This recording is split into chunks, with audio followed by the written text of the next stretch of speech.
जय श्री गणेशाय नमः। कुलदेवी कावाणी माताजी की असीम कृपा से समस्त आल परिवार गांव मंडोली ढूंढ उत्सव में पधारे हुए आप सभी मेहमानों का हार्दिक स्वागत एवं अभिनंदन करता है शुभ ढूंढ सारिका गिगिरी प्रेजेंस बाय जय मामाजी स्टूडियो सवराटा।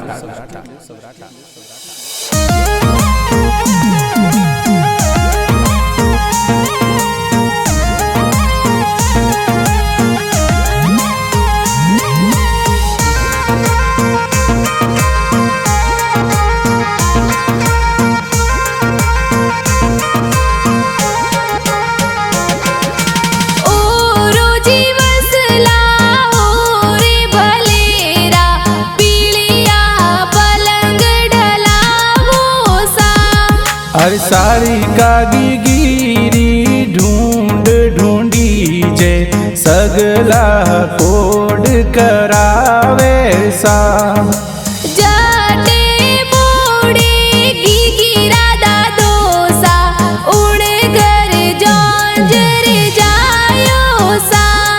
अरे दादो सा के साजी घना हुसीला देवोनी पोतीरी बधाया सा। जाटे मोड़े गिगिरी दादी सा किण घर जौंजर जायो सा। अरे हुली दादी सा घना हुसीला सगला कोड करावे सा।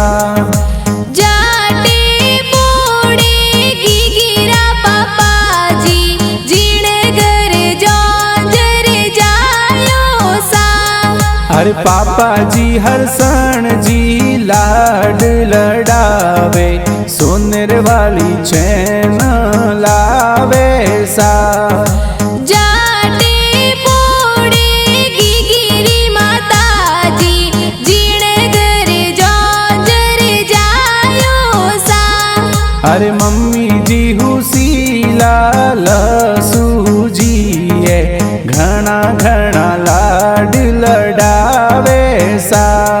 अरे बजारो जी जाओ ने सोने जी रे जाओ चांदी वाली पायल लावो सा।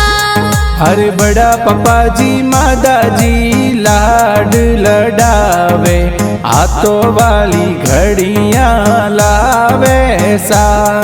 अरे संतु बड़ी मम्मी जी खुशियां मनावे मिठाइयां घणी बटवावे सा। अरे चमना राम जी राय मल जी काको साहू सीला जबला टोपी लावे सा।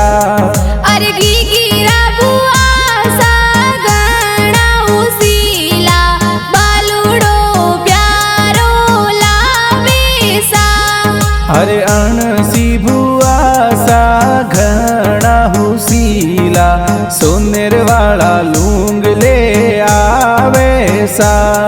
अरे गिगिरा बाई सा घणा हुसीला खिलौना प्यारा लावे सा। अरे चिराग सरवण हार्दिक भाई सा खिलौना प्यारा प्यारा लावे सा। अरे गिगिरी बहन कई जे प्यारी लाड गिगी ने लड़ावे सा। अरे बहन को जोशना की लाड घना घना लड़ावे सा। अरे गिगिरा नानो सा ढूंढ लावे दो ही दिन लाड लड़ावे सा।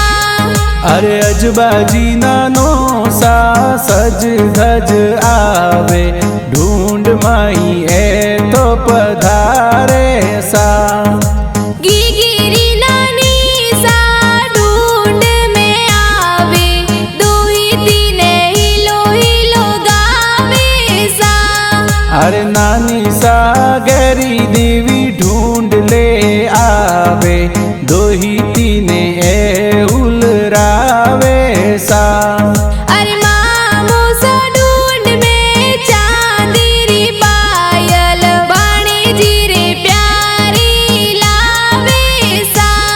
हर केसाराम जी दीपाराम जी मामो सा कही जे झालाराम जी मामो सा रमाड़े सा अरे गीगिरी मम्मी सा घणा उसीला गीगिरी देवे बधाया सा अरे मामी सा पारू सीता मामी सा रसगुल्ला रसमलाई लावे सा अरे गीगिरी मासी जी ड्रेसो जी लावे गीगी ने कोड करावे सा अरे मासी जी समूह सज धज आवे ड्रेस प्यारी प्यारी लावे सा अरे दिनेश देवासी सवराटवासी गाना बनावे जय मोमाजी स्टूडियो सवराटा सा।